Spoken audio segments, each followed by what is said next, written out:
শহরের বারান্দা থেকে দিনের পর দিন উধাও হয়ে যাচ্ছিল একটাই জিনিস, মহিলাদের অন্তর্বাস।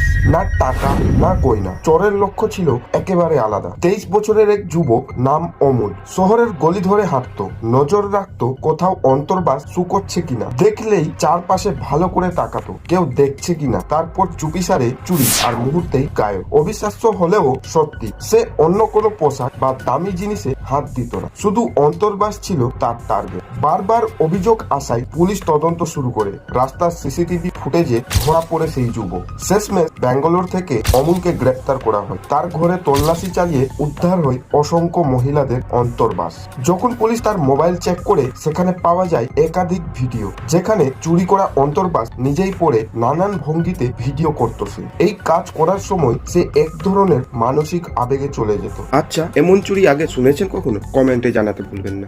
এমনই আরো ইনফরমেটিভ ভিডিও পেতে চ্যানেলটি অবশ্যই সাবস্ক্রাইব করে পাশে থাকবেন।